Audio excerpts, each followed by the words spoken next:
ಮದುವೆಯಾಗಿ 10 ವರ್ಷವಾದರೂ ನನಗೂ ಮತ್ತು ನನ್ನ ಗಂಡನಿಗೆ ಮಕ್ಕಳಿಲ್ಲ. ನನ್ನ ಗಂಡ ಒಬ್ಬನೇ, ಅವರ ಅಪ್ಪ ಅಮ್ಮನಿಗೆ. ಆದರೆ ಇತ್ತೀಚೆಗೆ ಅತ್ತೆ ಹೇಳುತ್ತಿದ್ದಾಳೆ, ಮಗು ಆಗಿಲ್ಲವಾದರೆ ಯಾವುದೇ ಕಾರಣಕ್ಕೂ ಆಸ್ತಿಯಲ್ಲಿ 1 ಪೈಸೆಗೂ ನಿಮ್ಮಿಬ್ಬರಿಗೆ ಸಿಗುವುದಿಲ್ಲ. ಎಲ್ಲವನ್ನು ಅನಾಥಾಶ್ರಮದ ಹೆಸರಿಗೆ ಬರೆದು ಬಿಟ್ಟಿದ್ದೇವೆ. ಅಕಸ್ಮಾತ್ ಮಕ್ಕಳಾದರೆ ಮಾತ್ರ. ಇದರಿಂದ ಭಯಗೊಂಡು ವಿಧಿಯಿಲ್ಲದೆ ನಾನು ಒಂದು ಕೆಲಸವನ್ನು ಮಾಡಿದೆ. ಇದರಿಂದ ಮಕ್ಕಳಾಯಿತು. ನಮಗೆ ಡಾಕ್ಟರ್ ಹೇಳಿದ್ದರು, ಜೀವನದಲ್ಲಿ ನಿನ್ನ ಗಂಡನಿಗೆ ಎಂದೂ ಮಕ್ಕಳಾಗುವುದಿಲ್ಲ ಅಂತ. ಆದರೆ ಅಂಥವನಿಗೂ ಕೂಡ ಮಕ್ಕಳಾಯಿತು. ನನ್ನ ಹೆಸರು ರಶ್ಮಿ, ಅಪ್ಪ ಅಮ್ಮನ ಮುದ್ದಿನ ಮಗಳು. ನಾನು ಮತ್ತು ಅಣ್ಣ ಇಬ್ಬರೇ. ಅಣ್ಣ ನನ್ನನ್ನು ತುಂಬ ಪ್ರೀತಿಯಿಂದ ನೋಡಿಕೊಳ್ಳುತ್ತಿದ್ದ, ಸ್ವಂತ ಮಗಳ ರೀತಿ. ಅಪ್ಪ ಅಮ್ಮನೂ ಕೂಡ. ಡಿಗ್ರಿ ಆಗಿ ಕೆಲಸಕ್ಕೆ ಪರದಾಡುತ್ತಿದ್ದೆ. ಈಗಿನ ಕಾಲದಲ್ಲಿ ಬರೀ ಡಿಗ್ರಿಗೆ ಯಾರು ಕೆಲಸ ಕೊಡುತ್ತಾರೆ? ಆಗ ಅಣ್ಣ ತನಗೆ ಗೊತ್ತಿರುವ ತನ್ನ ಗೆಳೆಯನ ಕಂಪನಿಯಲ್ಲಿ ಕೆಲಸ ಕೊಡಿಸಿದ. ಆ ಕಂಪನಿ ತುಂಬ ದೊಡ್ಡದು. ನನ್ನ ಎಜುಕೇಷನ್ಗೆ ಸಾಕಾಗುತ್ತದೆಯೋ ಇಲ್ಲವೋ ತಿಳಿದಿಲ್ಲ. ನಾನು ಆ್ಯಾವ್ರೇಜ್ ಸ್ಟೂಡೆಂಟ್. ಇನ್ಫ್ಲೂಯೆನ್ಸಿಂದ ಕೆಲಸ ಸಿಕ್ಕಿದ್ದು ನನ್ನ ಒಂದು ಪ್ಲಸ್ ಪಾಯಿಂಟ್. ಆದರೆ ನಾನು ತುಂಬ ಸುಂದರಿ. ಎಲ್ಲರೂ ಕೂಡ ನನಗೆ ಫ್ಲ್ಯಾಟ್ ಆಗುತ್ತಿದ್ದರು. ನನಗಾಗಿ ಏನು ಮಾಡಲು ರೆಡಿ ಇರುತ್ತಿದ್ದರು. ಅಷ್ಟು ಸೌಂದರ್ಯ ಈ ದೇವರು ನನಗೆ ಮಾತ್ರ ಏಕೆ ಕೊಟ್ಟ ಅಂತ ಒಮ್ಮೊಮ್ಮೆ ಅನಿಸುತ್ತಿತ್ತು. ಇದರಿಂದ ಕಾಲೇಜಲ್ಲಾಗಲಿ ಮನೆ ಹತ್ತಿರ ಹೋಗಬೇಕಾದರಾಗಲಿ ಹುಡುಗರ ಕಾಟ ತಡೆಯಲಾಗುತ್ತಿರಲಿಲ್ಲ. ಆಫೀಸ್ನಲ್ಲೂ ಕೂಡ ಅದೇ ಶುರುವಾಯಿತು. ಅಣ್ಣ ಮತ್ತು ಅಪ್ಪ ಯಾವಾಗಲೂ ನನ್ನ ಹಿಂದೆ ಇರುತ್ತಿದ್ದರು, ನನ್ನ ರಕ್ಷಣೆಗೆ. ಆದರೆ ಇತ್ತೀಚೆಗೆ ನಾನು ಬೇಡ, ನನ್ನನ್ನು ನಾನೇ ಪ್ರೊಟೆಕ್ಟ್ ಮಾಡಿಕೊಳ್ಳುತ್ತೇನೆ ಅಂತ ಹೇಳುತ್ತಿದ್ದೇನೆ. ಆಫೀಸ್ನಲ್ಲಿ ಪ್ರತಿದಿನ ಒಬ್ಬರು ಫ್ಲವರ್ಸ್ ತಂದು ಕೊಡುತ್ತಾರೆ.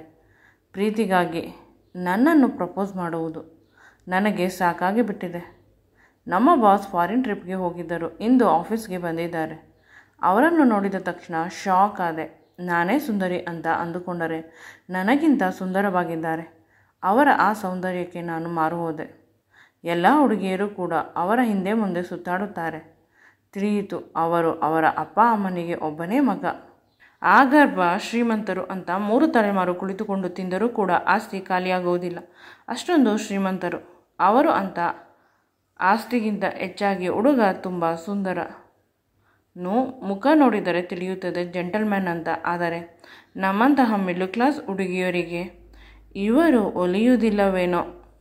ನಾನು ನಮ್ಮ ಬಾಸ್ನಿಂದ ಮೆಚ್ಚುಗೆ ಪಡೆಯಲು ಎಷ್ಟು ಸಾಧ್ಯವೋ ಅದಕ್ಕಿಂತ ಚೆನ್ನಾಗಿ ಕೆಲಸ ಮಾಡುತ್ತಿದ್ದೆ. ನಾನು ಅಂದುಕೊಂಡಂತೆ ಆಗುತ್ತಿತ್ತು. ಬಾಸ್ಗೆ ನನ್ನ ಕೆಲಸ ತುಂಬ ಇಷ್ಟವಾಗುತ್ತಿತ್ತು. ನನ್ನನ್ನು ಪ್ರತಿ ಬಾರಿಯೂ ಹೊಗಳುತ್ತಿದ್ದರು. ಅವರಿಗೆ ಇಷ್ಟವಾದ ಕೆಲಸ ಮಾಡುವುದು, ಅವರಿಗೆ ಇಷ್ಟವಾದ ಕಲರ್ಸ್ನ ಬಟ್ಟೆಯನ್ನು ಹಾಕಿಕೊಂಡು ಹೋಗುವುದು, ಇದೇ ರೀತಿ ಪ್ರತಿದಿನವೂ ಮಾಡುತ್ತಿದ್ದೆ. ಒಂದು ದಿನ ಬಾಸ್, ನಿನ್ನ ಜೊತೆ ಮಾತನಾಡಬೇಕು. ಆಫೀಸ್ನಲ್ಲಿ ಎಲ್ಲ ಸ್ಟಾಫ್ ಹೋದರೂ ನೀನು ಸ್ವಲ್ಪ ಹೊತ್ತು ಇರು. ಎಲ್ಲರೂ ಹೋದ ಮೇಲೆ ನಿನ್ನ ಜೊತೆ ಪರ್ಸ್ನಲ್ ವಿಷಯ ಮಾತನಾಡಬೇಕು ಅಂತ ಹೇಳಿದರು. ಅವರು ನನ್ನನ್ನು ಇರು ಅಂತ ಹೇಳಿದ್ದು ಖುಷಿಯಾಯಿತು. ಅದರಲ್ಲೂ ಪರ್ಸ್ನಲ್ ಮಾತು ಅಂದ ತಕ್ಷಣ ಇನ್ನೂ ಕೂಡ ಖುಷಿಯಾಯಿತು. ಓಕೆ ಸರ್, ನೀವು ಹೇಳಿದ ಮೇಲೆ ಇಲ್ಲ ಅಂತ ಹೇಳಲು ಆಗುವುದಿಲ್ಲ ಅಂತ ಅಂದುಕೊಂಡು ಕಾಯುತ್ತಾ ಕುಳಿತೆ. ಎಲ್ಲರೂ ಹೋದರು. ಪ್ರತಿದಿನ ಹೋಗುತ್ತಿದ್ದವರೆಲ್ಲ ಇಂದು ಲೇಟಾಗಿ ಹೋದರು. ಒಮ್ಮೊಮ್ಮೆ ನಾವು ಅತಿಯಾಗಿ ಕಾದಾಗ ಇದೇ ರೀತಿ ಅಲ್ಲವೇ ಆಗುವುದು? ಪ್ರತಿಯೊಬ್ಬರು ಹೋಗಲಿ ಅಂತ ಕಾಯುತ್ತಿದ್ದು ಕೆಲವು ನನ್ನ ಗೆಳೆಯರನ್ನು ನಾನೇ ಮನೆಗೆ ಬೇಗ ಕಳಿಸಿದೆ. ನಮ್ಮ ಬಾಸ್ ಹೆಸರು ಹೇಳಿಲ್ಲ ಅಲ್ಲವೇ? ಅವರ ಹೆಸರು ಕಿರಣ್. ಅವರು ನನ್ನನ್ನು ಎಲ್ಲರೂ ಹೋದ ನಂತರ ಮೀಟ್ ಮಾಡಲು ಫೋನ್ ಮಾಡಿ ಕರೆದರು. ನಾನು ಖುಷಿಯಿಂದ ಹೋದೆ. ಪದೇ ಪದೇ ಈ ರೀತಿ ಮಾಡಿದರೆ ಕೆಲಸದಿಂದ ತೆಗೆದು ಹಾಕಬೇಕಾಗುತ್ತದೆ. ಇಷ್ಟೊಂದು ತಪ್ಪುಗಳನ್ನು ಇದೇ ಮೊದಲ ಬಾರಿಗೆ ನೋಡಿರುವುದು. ನಿಮ್ಮ ಫೈಲ್ನಲ್ಲಿ ತುಂಬ ಬೇಸರವಾಯಿತು. ಬೇರೆಯವರ ಎದುರಿಗೆ ಹೇಳಿದರೆ ನಿಮಗೆ ಹರ್ಟ್ ಆಗುತ್ತದೆ ಅಂತ ಎಲ್ಲರೂ ಹೋದ ಮೇಲೆ ಹೇಳಿದೆ.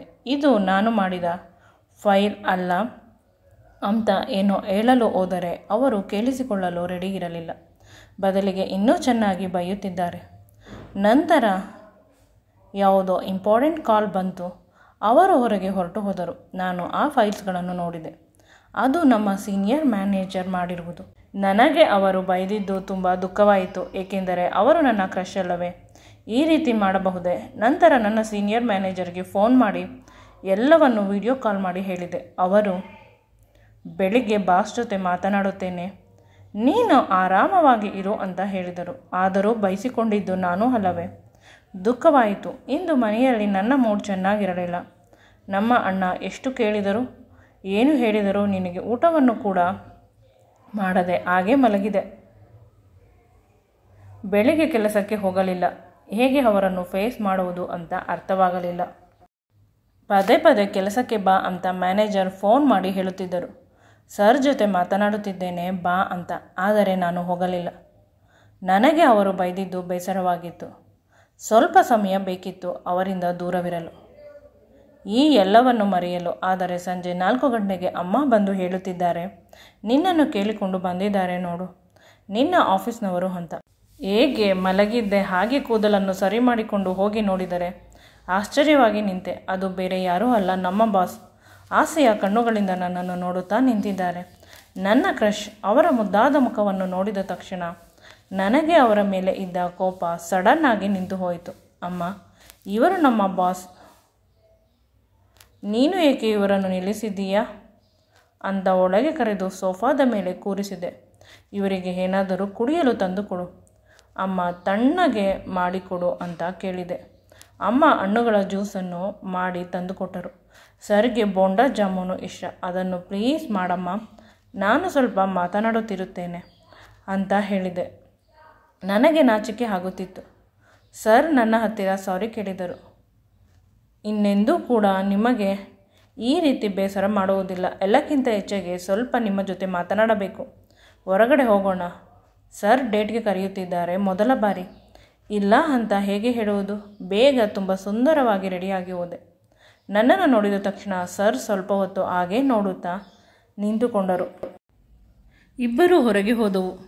ಸರ್ ಅವರಿಗೆ ಇಷ್ಟವಾದ ರೆಸ್ಟೋರೆಂಟ್ಗೆ ನನ್ನನ್ನು ಕರೆದುಕೊಂಡು ಹೋದರು. ನನಗೆ ಇಷ್ಟವಾದ ಫುಡ್ಡನ್ನು ಆರ್ಡರ್ ಮಾಡಿದರು. ಅದಾದ ನಂತರ ನನ್ನ ಕೆಳಗಡೆ ಕುಳಿತುಕೊಂಡು ನನ್ನನ್ನು ಪ್ರಪೋಸ್ ಮಾಡಿದರು. ನಾನು ಇದನ್ನು ನಿರೀಕ್ಷೆ ಮಾಡಿರಲಿಲ್ಲ. ಆದರೆ ಅವರು ಹೇಳಿದ ತಕ್ಷಣ ಖುಷಿಯಾಗಿ ಅವರನ್ನು ಹಗ್ ಮಾಡಿ ಒಪ್ಪಿಕೊಂಡೆ. ಅವರ ಪ್ರಪೋಸಲನ್ನು ಒಪ್ಪಿಕೊಂಡೆ. ಅವರು ನನಗೆ ತಂದಿದ್ದ ಡೈಮಂಡ್ ರಿಂಗನ್ನು ತೊಡಿಸಿದರು. ನಾನು ಎಂದೂ ಕೂಡ ಅಂದುಕೊಂಡಿರಲಿಲ್ಲ ಈ ರೀತಿ ಆಗುತ್ತದೆ. ಸರ್ ನನ್ನನ್ನು ಮದುವೆಗಾಗಿ ಪ್ರಪೋಸ್ ಮಾಡುತ್ತಾರೆ ಅಂತ. ನನಗೆ ಈ ಕ್ಷಣವನ್ನು ನಂಬಲು ಆಗುತ್ತಿರಲಿಲ್ಲ. ಸರ್ನ ಹತ್ತಿರ ಪದೇ ಪದೇ ಕೇಳುತ್ತಿದ್ದೆ, ಸರ್ ಇದು ನಿಜ ತಾನೇ? ಹಾಗಾದರೆ ನನ್ನ ಅಮ್ಮನ ಹತ್ತಿರ ಹಿಂದೆ ಮಾತಾಡಿ ಅಂತ. ಅದೇ ರೀತಿ ಆಯಿತು. ಅಪ್ಪ ಅಮ್ಮನ ಜೊತೆ ಮಾತನಾಡಿದರು. ಅದೇ ದಿನ ಅವರ ಮನೆಗೆ ಕೂಡ ನನ್ನನ್ನು ಕರೆದುಕೊಂಡು ಹೋದರು. ನನ್ನನ್ನು ನೋಡಿದ ತಕ್ಷಣ ಅವರ ಅಪ್ಪ ಅಮ್ಮ ಗ್ರೀನ್ ಸಿಗ್ನಲನ್ನು ಕೊಟ್ಟಿದ್ದರು. ಯಾವುದೇ ಹುಡುಗಿಯನ್ನು ಕೂಡ ಅವನು ಒಪ್ಪಿರಲಿಲ್ಲ. ನೀನು ಆಫೀಸಿಗೆ ಬಂದಾಗಿನಿಂದ ನಿನ್ನ ಬಗ್ಗೆ ಪ್ರತಿದಿನವೂ ಅವನು ಹೇಳುತ್ತಿದ್ದ. ಈಗ ಅನಿಸುತ್ತಿದೆ ಅಂತ ಮದುವೆಯನ್ನು ಕೂಡ ತಿಂಗಳೊಳಗೆ ಮಾಡಿಬಿಟ್ಟರು. ಮನೆಯಲ್ಲಿ ನನಗಿಂತ ಎಲ್ಲರೂ ಕೂಡ ಖುಷಿಯಾಗಿದ್ದರು. ಆದರೆ ಅಣ್ಣ ನನ್ನನ್ನು ಬೀಳ್ಕೊಡಬೇಕಾದರೆ ಅಪ್ಪ ಅಮ್ಮನಿಗಿಂತ ತುಂಬ ಅಳುತ್ತಿದ್ದ. ನನ್ನ ಗಂಡನ ಹತ್ತಿರ ಇವಳನ್ನು ತುಂಬ ಮುದ್ದಾಗಿ ಸಾಕಿದ್ದೇವೆ, ದಯವಿಟ್ಟು ನೋವು ಮಾಡಬೇಡಿ, ತುಂಬ ಪ್ರೀತಿಯಿಂದ ನೋಡಿಕೊಳ್ಳಿ ಅಂತ ಕೇಳಿದರು. ನನ್ನ ಗಂಡ ಆಯಿತು ಅಂತ ಒಪ್ಪಿಕೊಂಡು ಅವರನ್ನು ಹಗ್ ಮಾಡಿ ನನ್ನ ಜೊತೆ ಕಾರಿನಲ್ಲಿ ಕುಳಿತರು. ನನ್ನ ಕೈಯನ್ನು ಗಟ್ಟಿಯಾಗಿ ಹಿಡಿದುಕೊಂಡರು. ನಾನು ಅವರನ್ನು ತಬ್ಬಿಕೊಂಡೆ. ಸ್ವಲ್ಪ ಹೊತ್ತು ಸಮಾಧಾನ ಮಾಡಿದರು. ಒಂದೇ ಊರು ಅಲ್ಲವೇ, ನೀನು ಯಾವಾಗ ಬೇಕಾದರೂ ನಿನ್ನ ತವರಿಗೆ ಹೋಗಬಹುದು, ನಾನು ಕರೆದುಕೊಂಡು ಹೋಗುತ್ತೇನೆ, ನಿನ್ನನ್ನು ತುಂಬ ಚೆನ್ನಾಗಿ ನೋಡಿಕೊಳ್ಳುತ್ತೇನೆ ಅಂತ ಹೇಳಿದರು. ಮನೆ ಬಂತು. ಮನೆ ಬಂದ ತಕ್ಷಣ ತುಂಬ ಚೆನ್ನಾಗಿ ವೆಲ್ಕಮ್ ಮಾಡಿದರು. ಎಲ್ಲರೂ ನನ್ನನ್ನು ಹೊಸ ಮದುವೆ ಸೊಸೆ, ನೋಡಲು ತುಂಬ ಸುಂದರವಾಗಿದ್ದಾಳೆ, ನಮ್ಮ ವಂಶದಲ್ಲೇ ಇಷ್ಟೊಂದು ಸುಂದರವಾದ ಸೊಸೆ ಇಲ್ಲ, ಕಿರಣ್ ತುಂಬ ಅದೃಷ್ಟ ಮಾಡಿದ್ದ, ಇಷ್ಟು ಸುಂದರವಾಗಿರುವ ಹುಡುಗಿ ಸಿಕ್ಕಿದ್ದಾಳೆ ಅಂತ. ಎಲ್ಲಕ್ಕಿಂತ ಹೆಚ್ಚಾಗಿ ಕುತೂಹಲ ಮತ್ತು ಆಸೆಯಾಗಿದ್ದು ಮೊದಲ ರಾತ್ರಿ ಬಗ್ಗೆ. ಮೊದಲ ರಾತ್ರಿ ಎಂದು ನಾವಿಬ್ಬರು ತುಂಬ ಅನ್ಯೋನ್ಯವಾಗಿದ್ದೆವು. ನನ್ನನ್ನು ಎಷ್ಟು ಪ್ರೀತಿಸುತ್ತಾರೆ ಅವರು ಅಂತ ಗೊತ್ತಾಯಿತು. ನಾವಿಬ್ಬರು ಪರಸ್ಪರ ಒಬ್ಬರ ಪ್ರೀತಿಯನ್ನು ಒಬ್ಬರು ವ್ಯಕ್ತಪಡಿಸಿದೆವು. ನಾನು ಎಂದೂ ಅಂದುಕೊಂಡಿರಲಿಲ್ಲ ಇಷ್ಟು ಮುದ್ದಾದ ಗಂಡ ಸಿಗುತ್ತಾನೆ ಅಂತ. ಆ ರಾತ್ರಿ ಇಬ್ಬರೂ ಒಂದಾದೆವು. ಇದು ಒಂದು ರಾತ್ರಿಗೆ ಮಾತ್ರ ಸೀಮಿತವಾಗಿರಲಿಲ್ಲ, ಪ್ರತಿ ರಾತ್ರಿಯೂ ಇದೇ ರೀತಿ ಆಗುತ್ತಿತ್ತು. ಮದುವೆ ನಂತರ ನಾನು ಕೂಡ ಕೆಲಸಕ್ಕೆ ಹೋಗುತ್ತಿದ್ದೆ. ಆದರೆ ಈಗ ನನಗೆ ಆಫೀಸ್ನಲ್ಲಿ ಒಳ್ಳೆಯ ಪೋಸ್ಟನ್ನು ಕೊಟ್ಟಿದ್ದರು. ಮನೆಯಲ್ಲಿ ಅತ್ತೆ ಮಾವನನ್ನು ನೋಡಿಕೊಳ್ಳುವುದು, ಗಂಡನನ್ನು ನೋಡಿಕೊಳ್ಳುವುದು, ಮನೆಯನ್ನು ನೋಡಿಕೊಳ್ಳುವುದು, ಅದರ ಜೊತೆಗೆ ಆಫೀಸ್ನಲ್ಲಿ ಕೆಲಸ ಎಲ್ಲವನ್ನು ನೀಟಾಗಿ ಮಾಡುತ್ತಿದ್ದೆ. ಪ್ರತಿಯೊಬ್ಬರಿಗೂ ನನ್ನನ್ನು ಕಂಡರೆ ಇಷ್ಟ. ಇನ್ನೂ ಕೆಲವರಿಗೆ ಹೊಟ್ಟೆ ಹುರಿ, ಅದು ಹೇಗೆ ಮೇಂಟೈನ್ ಮಾಡುತ್ತಾಳೆ ಅಂತ.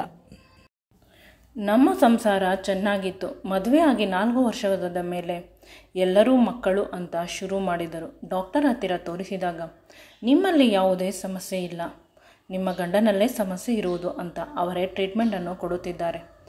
ಆದರೆ ಆ ಸಮಸ್ಯೆ ಇನ್ನೂ ಜಾಸ್ತಿ ಆಗುತ್ತಾ ಹೋಗುತ್ತದೆ. ಅವರ ಕೆಲಸ ತುಂಬ ಸ್ಟ್ರೆಸ್ ಇರುವುದರಿಂದ ಹೋಮಿಯೋಪತಿ ಆಯಿತು, ಆಯುರ್ವೇದಿಕ್ ಆಯಿತು, ಅಲೋಪತಿ ಆಯಿತು, ಎಲ್ಲ ಮೆಡಿಸಿನ್ ಆಯಿತು. ಅವರು ಇನ್ನೂ ದಪ್ಪ ಆಗುತ್ತಿದ್ದಾರೆ. ನಾನು ಹೇಳಿದೆ, ಒಂದು ಮಗುವನ್ನು ದತ್ತು ತೆಗೆದುಕೊಂಡು ಬಿಡೋಣ ಅಂತ. ಹೇಗಿದ್ದರೂ ಇದರ ಸೈಡ್ ಎಫೆಕ್ಟ್ನಿಂದ ನಿಮ್ಮ ಆರೋಗ್ಯ ಹಾಳಾಗುತ್ತಿದೆ. ಆಗ ನನ್ನ ಗಂಡ, ನಾನು ಒಪ್ಪಿದರೂ ಕೂಡ ನನ್ನ ಅಪ್ಪ ಅಮ್ಮ ಒಪ್ಪುವುದಿಲ್ಲ, ಬೇರೆ ಗಂಡಸಿನ ಸ್ಪಮ್ಸನ್ನು ಇಂಜೆಕ್ಟ್ ಮಾಡುವುದರಿಂದ ಮಕ್ಕಳಾಗುತ್ತದೆ ಅಂತ.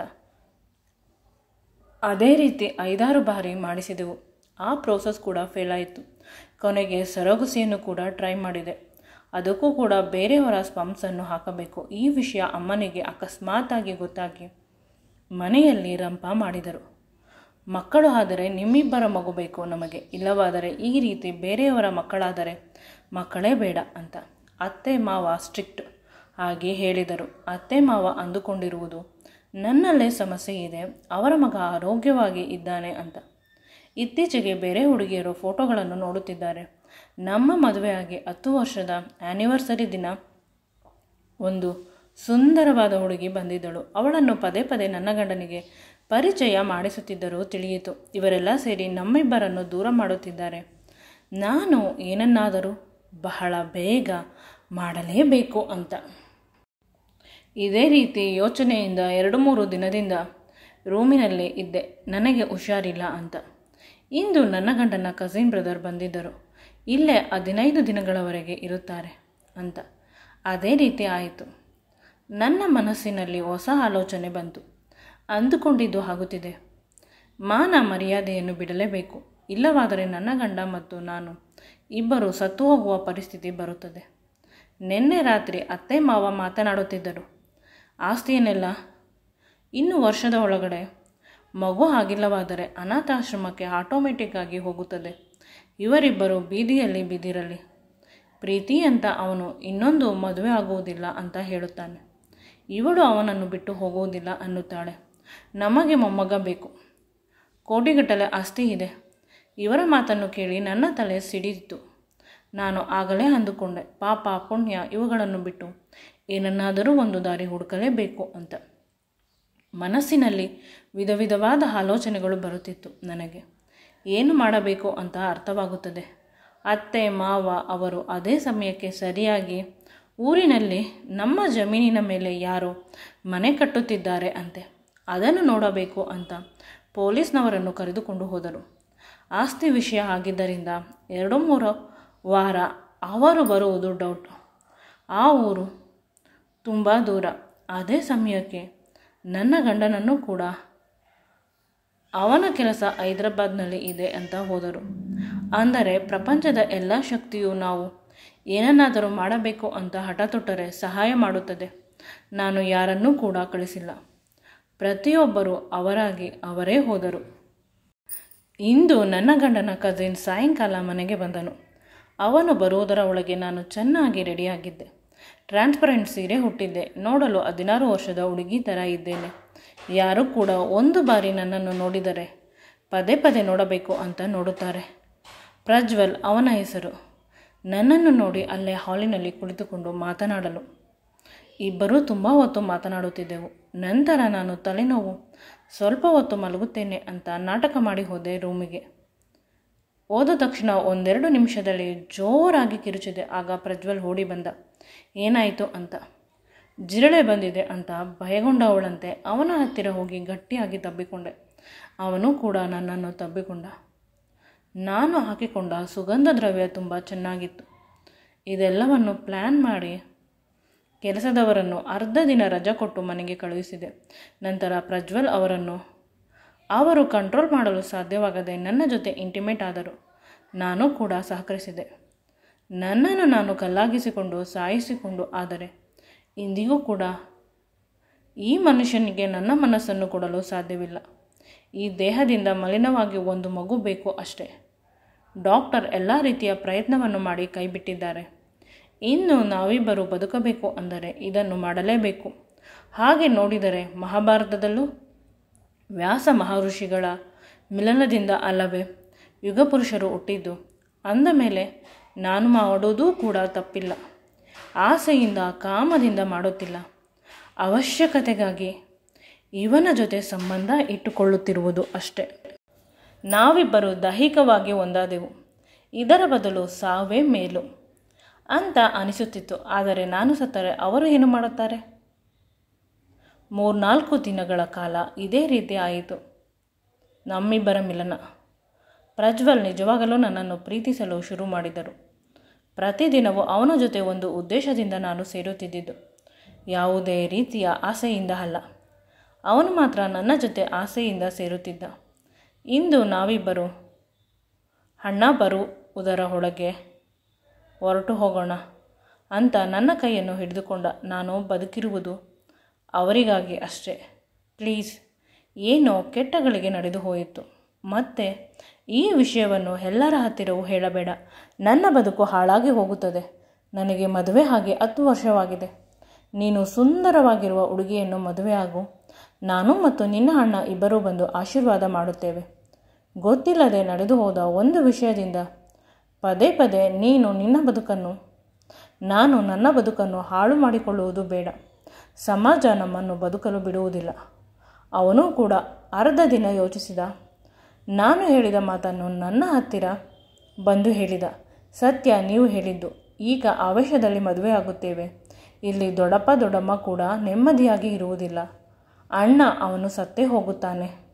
ಅಲ್ಲೂ ಕೂಡ ನನ್ನ ಪೇರೆಂಟ್ಸ್ ನೆಮ್ಮದಿಯಾಗಿ ಇರುವುದಿಲ್ಲ. ನಾನು ನಿಮ್ಮ ಹತ್ತಿರ ಹೇಳುತ್ತೇನೆ, ಯಾವುದೇ ಕಾರಣಕ್ಕೂ ಈ ವಿಷಯವನ್ನು ಯಾರಿಗೂ ಹೇಳಬೇಡಿ. ನಾನು ತಿಳಿಯದೆ ತಪ್ಪು ಮಾಡಿದೆ. ನಿಮ್ಮ ಸೌಂದರ್ಯ, ನಿಮ್ಮ ಮೇಲಿನ ವ್ಯಾಮೋಹ ನನ್ನನ್ನು ಹಾಳು ಮಾಡಿತು ಅಂತ ನನ್ನ ಕೈಯನ್ನು ಹಿಡಿದುಕೊಂಡು ಅಳಲು ಶುರು ಮಾಡಿದ್ದ. ನಾನು ಕೂಡ ಅವನು ಹೇಳಿದ ಹಾಗೆ ಕೇಳಿ ಅವನನ್ನು ಅವನ ಊರಿಗೆ ಸಾಗೆ ಹಾಕಿದೆ. ಅವನು ಹೋದ 3-4 ದಿನಕ್ಕೆ ಅತ್ತೆ ಮಾವ ಎಲ್ಲರೂ ಬಂದರು. ನನ್ನ ಗಂಡನೂ ಬಂದರು. ನಾನು ಜೋರಾಗಿ ಅವರನ್ನು ತಬ್ಬಿಕೊಂಡು ಅಳಲು ಶುರು ಮಾಡಿದೆ. ಮನೆಯಲ್ಲಿ ಎಲ್ಲರೂ ನೋಡಿ ಭಯಗೊಂಡರು. ಹೈದರಾಬಾದ್ಗೆ ಹೋಗುವುದು ನಿನ್ನ ಗಂಡ ಹೊಸ ವಿಷಯವಿಲ್ಲ. ಅಲ್ಲಿ ನಮ್ಮ ಹಳೆ ಬ್ರಾಂಚ್ ಇದೆ. ಇಷ್ಟು ಆಳುವ ಅವಶ್ಯಕತೆ ಏನಿದೆ? ಅವನೇನು ಚಿಕ್ಕ ಮಗುವಾ ಅಂತ ಅತ್ತೆ ಒಳಗೆ ಹೋದರು ಅಂತ ಪದೇ ಪದೇ ಕೇಳಿದರು. ನನ್ನ ಗಂಡ ಏನಾಯಿತು ಅಂತ ನನಗೆ ಹೇಳಲು ಬಾಯಿ ಬಂದಿಲ್ಲ. ಅದು ಇದು ಅಂತ ಪದೇ ಪದೇ ಮಾತನ್ನು ಮರೆಸಿದೆ. ಇದಾದ 2-3 ತಿಂಗಳಿಗೆ ನಾನು ಪ್ರೆಗ್ನೆಂಟ್ ಅನ್ನುವ ವಿಷಯ ಗೊತ್ತಾಯಿತು. ಮನೆಯಲ್ಲಿ ಎಲ್ಲರೂ ಖುಷಿಪಟ್ಟರು. ನನ್ನ ಗಂಡ ನನ್ನನ್ನು ಎತ್ತಿಕೊಂಡ. ಮನೆಯಲ್ಲಿ ಹಬ್ಬದ ವಾತಾವರಣ, ಎಲ್ಲ ದೇವಸ್ಥಾನದಲ್ಲೂ ಪೂಜೆ. ಆದರೆ ಮನಸ್ಸಿನಲ್ಲಿ ಪಾಪ ಪ್ರಜ್ಞೆ. ಗಂಡನಿಗೆ ಹೇಳೋಣ ಅಂದರೆ ಗಂಡ ನನ್ನನ್ನು ಬಿಟ್ಟು ಬಿಟ್ಟರೆ, ಗಂಡನಿಗೆ ಬಿಟ್ಟು ಇನ್ಯಾರಿಗೆ ಹೇಳುವ ಧೈರ್ಯವಿಲ್ಲ. ಎಲ್ಲರೂ ಕೂಡ ನನ್ನನ್ನು ಕೆಟ್ಟದಾಗಿ ಭಾವಿಸುತ್ತಾರೆ. ಆದರೆ ನನ್ನ ಗಂಡನನ್ನು ತುಂಬ ಚೆನ್ನಾಗಿ ನೋಡಿಕೊಂಡರು. ನೆಲದ ಮೇಲೆ ಕಾಲಿಡಬಾರದು ಅಷ್ಟು ಚೆನ್ನಾಗಿ ಅತ್ತೆ ಮಾವ ಅಪ್ಪ ಅಮ್ಮ ಅಣ್ಣನೂ ಕೂಡ, ಮನೆ ಕೆಲಸದವರೂ ಕೂಡ ನನ್ನನ್ನು ರಾಣಿಯಂತೆ ನೋಡಿಕೊಂಡರು. ನಾನು ಅವರು ಹೇಗೆ ಹೇಳಿದರೂ ಅದೇ ರೀತಿ ಕೇಳಿದೆ. ಯಾರು ಎಷ್ಟು ಆರೈಕೆ ಮಾಡಿದರೂ ಕೂಡ ನನ್ನ ಮೈ ಕಟ್ಟುತ್ತಿರಲಿಲ್ಲ. ನಾನು ವೀಕ್ ಆಗುತ್ತಿದ್ದೆ. ಡಾಕ್ಟರ್ ಪದೇ ಪದೇ ಹೇಳುತ್ತಿದ್ದರು, ನೀವು ಚೆನ್ನಾಗಿ ನೋಡಿಕೊಳ್ಳುತ್ತಿಲ್ಲ, ಯಾವುದನ್ನು ಮನಸ್ಸಿನಲ್ಲಿ ಇಟ್ಟುಕೊಂಡು ಯೋಚಿಸುತ್ತಿದ್ದಾರೆ ಅಂತ. ನನ್ನ ಗಂಡ, ನನ್ನ ಮನೆಯವರು ಎಲ್ಲರೂ ಕೇಳಿದರು ಕೂಡ ನಾನು ಉತ್ತರಿಸಲಿಲ್ಲ. ಡೆಲಿವರಿ ನೋವು ಶುರುವಾಯಿತು. ಎಲ್ಲರ ಮುಖದಲ್ಲೂ ಆತಂಕ. ಏಕೆಂದರೆ ಕ್ರಿಟಿಕಲ್ ಕಂಡೀಷನ್ ಇದೆ ಅಂತ. ಡಾಕ್ಟರ್ ನಿಮಗೆ ಆಪರೇಷನ್ ಆಗುವವರೆಗೂ ಗ್ಯಾರಂಟಿ ಕೊಡಲು ಸಾಧ್ಯವಿಲ್ಲ. ಯಾರ ಜೊತೆಯಾದರೂ ಕೊನೆಯ ಬಾರಿ ಮಾತನಾಡಬೇಕಾ ಅಂತ ಕೇಳಿದರು. ಜೋರಾಗಿ ಅಳಲು ಶುರು ಮಾಡಿದೆ. ನನ್ನ ಗಂಡನನ್ನು ನೋಡಿದ ತಕ್ಷಣ ಅವರು ಸಮಾಧಾನ ಮಾಡುತ್ತಿದ್ದರು. ರೀ ಡಾಕ್ಟರ್, ಮಗು ಬದುಕಬೇಕಾ ನೀನು ಬದುಕಬೇಕಾ ಅಂತ ಕೇಳಿದರು. ನಾನು ಮಗುವಿನ ಹೆಸರನ್ನು ಹೇಳಿದೆ. ನಿಮ್ಮ ಜೊತೆ ಬದುಕುವ ಯೋಗ್ಯತೆ ನನಗಿಲ್ಲ. ನಾನು ನಿಮಗೆ ತಿಳಿಯದ ಹಾಗೆ ಮೋಸ ಮಾಡಿದ್ದೇನೆ. ಈ ಮಗು ನಿಮ್ಮ ಮಗುವಲ್ಲ, ನಿಮ್ಮ ತಮ್ಮನ ಜೊತೆ ಸೇರಿ ಅಂತ ಹೇಳಲು ಹೋದಾಗ ಅವರು ನನ್ನ ಬಾಯನ್ನು ಮುಚ್ಚಿದರು. ಎಲ್ಲ ವಿಷಯವೂ ನನಗೆ ಗೊತ್ತು, ನಾನೇ ಅದರ ಕಾರ್ಯಕರ್ತ. 10 ಕಡೆ ಪರೀಕ್ಷೆ ಮಾಡಿಸಿದರು. ಎಲ್ಲರೂ ಹೇಳಿದ್ದು ಒಂದೇ ಮಾತು, ಯಾವುದೇ ಕಾರಣಕ್ಕೂ ನನಗೆ ಮಕ್ಕಳಾಗುವುದಿಲ್ಲ ಅಂತ. ನಿನಗೆ ಮಾಡಿಸುತ್ತಿದ್ದ ಪ್ರಯತ್ನವೂ ಕೂಡ ವಿಫಲವಾಗುತ್ತಿತ್ತು ಅಲ್ಲವೇ? ಅದಕ್ಕೆ ಪ್ರಜ್ವಲ್ಗೆ ನಾನೇ ಒತ್ತಾಯ ಮಾಡಿ ಮಗುವಿಗಾಗಿ ನಿನ್ನ ಸೇರುವ ಹಾಗೆ ಹೇಳಿದೆ. ಆದರೆ ಬಲವಂತವಾಗಿ ಅಲ್ಲ, ನೀನು ಇಷ್ಟಪಟ್ಟರೆ ಮಾತ್ರ. ನಿನ್ನ ಮನಸ್ಸಿನಲ್ಲೂ ಕೂಡ ಮಗು ಬೇಕು ಅನ್ನುವ ಆಸೆ ಇತ್ತು ಅಲ್ಲವೇ? ಈ ರೀತಿ ಆಲೋಚನೆ ಬಂದಿರಬಹುದೇನೋ ಅಂತ ಭಾವಿಸಿದೆ. ಅಮ್ಮ ಅಪ್ಪನಿಗೆ ಅನಾಥ ಮಗು ಬೇಡ, ಆದರೆ ಪ್ರಜ್ವಲ್ ರಮ್ಮ ರಕ್ತ, ಅವನ ಮಗು ನನ್ನ ಮಗು ಆಗುತ್ತದೆ ಅಲ್ಲವೇ? ನೀನು ಇದರ ಬಗ್ಗೆ ಚಿಂತಿಸಬೇಡ. ಪುರಾಣಗಳಲ್ಲೇ ದೊಡ್ಡ ದೊಡ್ಡ ಮಹಾಪುರುಷರು ವಂಶ ಅಭಿವೃದ್ಧಿಗಾಗಿ ಈ ರೀತಿಯ ವಿಧಾನವನ್ನು ಅನುಸರಿಸಿದ್ದಾರೆ. ನೀನು ಅವನ ಜೊತೆ ಸೇರಿದ್ದು ಅಪರಾಧವೇನಿಲ್ಲ, ಏಕೆಂದರೆ ಅವನು ನಿನ್ನ ದೇಹವನ್ನು ಮುಟ್ಟಿರಬಹುದು, ಮನಸ್ಸನ್ನಲ್ಲ. ಒಂದು ಉದ್ದೇಶದಿಂದ ನೀನು ಸೇರಿದ್ದೀಯಾ. ನೀನು ಯಾವುದೇ ಕಾರಣಕ್ಕೂ ದುಃಖಪಡಬೇಡ. ಪ್ರಜ್ವಲ್ ತುಂಬ ಒಳ್ಳೆಯವನು ಎಂದೂ ಕೂಡ ಈ ವಿಷಯವನ್ನು ಹೊರಗೆ ತಿಳಿಯುವಂತೆ ಹೇಳುವುದಿಲ್ಲ. ಎಲ್ಲ ಆಸ್ತಿಯು ಅವನ ಮಗುವಿನ ಹೆಸರಿಗೆ ಬರುತ್ತದೆ ಅಂದ ಮೇಲೆ ಅವನು ಇನ್ನೂ ಹೇಳುವುದಿಲ್ಲ. ಅವನು ಎಲ್ಲಕ್ಕಿಂತ ಹೆಚ್ಚಾಗಿ ನಿನ್ನ ಜೊತೆ ಓಡಿ ಹೋಗುತ್ತೇನೆ ಅಂತ ಹೇಳಿದ ಮಾತು, ಅಕಸ್ಮಾತ್ ಅವನ ಜೊತೆ ಸೇರಿ ನಿನಗೆ ಏನಾದರೂ ಅವನ ಮೇಲೆ ಆಸೆ ಬಂದಿದ್ದರೆ ನಿನ್ನ ಬದುಕನ್ನು ನೀನು ಅವನ ಜೊತೆ ಬದುಕಬಹುದು, ಇರಲಿ ಅಂತ ನಾನೇ ಕೇಳು ಅಂತ ಹೇಳಿದ್ದು. ಅವನು ಮಾನಸಿಕವಾಗಿ ಎಂದೂ ಕೂಡ ನಿನ್ನನ್ನು ಪ್ರೀತಿಸಿಲ್ಲ. ಅವರು ಹೇಳಿದ ಮಾತುಗಳಿಂದ ನನ್ನ ತಲೆಯ ಮೇಲೆ ಇದ್ದ ಭಾರ ಕಡಿಮೆ ಆಯಿತು. ನನ್ನ ಕೈಯನ್ನು ಹಿಡಿದುಕೊಂಡು ಹೇಳುತ್ತಾರೆ, ಈ ಮಗು ನನ್ನ ಮಗು, ನಿನ್ನ ಮಗು ಅಷ್ಟೇ, ಇದರ ಮೇಲೆ ಯಾವುದೇ ವಿಷಯವನ್ನು ನೀನು ನೆನಪಿಡಬಾರದು ಅಂತ ನನ್ನ ಹಣೆಯ ಮೇಲೆ ಮುತ್ತು ಕೊಟ್ಟರು. ಡಾಕ್ಟರ್ ಟೈಮ್ ಆಯಿತು ಅಂತ ಹೇಳಿದರು. ಅವರು ಹೇಳಿದ ಈ ವಿಷಯದಿಂದ ನನ್ನ ಮನಸ್ಸಿನ ದೇಹದ ಭಾರ ಕಡಿಮೆ ಆಗಿ ಡೆಲಿವರಿಗೆ ಸುಸೂತ್ರವಾಗಿ ನಡೆಯಿತು. ಮುದ್ದಾದ 2 ಗಂಡು ಮಕ್ಕಳಿಗೆ ಜನ್ಮ ನೀಡಿದೆ. ಅವಳಿ ಜವಳಿ, ಹೌದು, ಅಂದುಕೊಂಡಿರಲಿಲ್ಲ. ಏಕೆಂದರೆ ಸರಿಯಾಗಿ ಮೆಡಿಕಲ್ ಚೆಕಪ್ಪನ್ನು ಕೂಡ ನಾನು ಬಂದು ಮಾಡಿಸುತ್ತಿರಲಿಲ್ಲ. ಏನಾದರೂ ನೆಪ ಹೇಳುತ್ತಿದ್ದೆ. ಮನೆಯಲ್ಲಿ ಅತ್ತೆ ಮಾವನಿಗೆ ಡಬಲ್ ಖುಷಿ. ನನ್ನ ಗಂಡ 2 ಮಕ್ಕಳನ್ನು ಎತ್ತುಕೊಂಡು ನನ್ನ ಹಣೆಗೆ ಮುತ್ತು ಕೊಟ್ಟು ಹೇಳಿದರು, ಈ ಮಕ್ಕಳಿಗಾಗಿ ನನಗಿಂತ ಹೆಚ್ಚಾಗಿ ನೀನು ಕಷ್ಟಪಟ್ಟಿದ್ದೀಯಾ. ನೀನು ನನ್ನ ಪಾಲಿನ ದೇವತೆ. ಎಂದೂ ಕೂಡ ಪಶ್ಚಾತ್ತಾಪ ಪಡಬೇಡ. ಈ ಮಕ್ಕಳನ್ನು ಚೆನ್ನಾಗಿ ಸಾಕೋಣ. ನೀನು ನನ್ನವಳು, ನನಗೆ ಮಾತ್ರ ಸ್ವಂತ. ನಿನ್ನ ಮನಸ್ಸಿನಲ್ಲಿರುವ ನಕಾರಾತ್ಮಕ ವಿಷಯಗಳನ್ನು ತೆಗೆದುಬಿಡು ಅಂತ ನನಗೆ ಮುತ್ತನ್ನು ಕೊಟ್ಟರು. ನನ್ನ ಪಕ್ಕ ಕುಳಿತುಕೊಂಡು ನನಗೆ ಸಾಂತ್ವನ ನೀಡುತ್ತಿದ್ದರು. ಅವರ ಒಳ್ಳೆಯ ಮಾತುಗಳಿಂದ ಈ ಪಾಪ ಪ್ರಜ್ಞೆಯಿಂದ ಹೊರಗೆ ಬಂದೆ.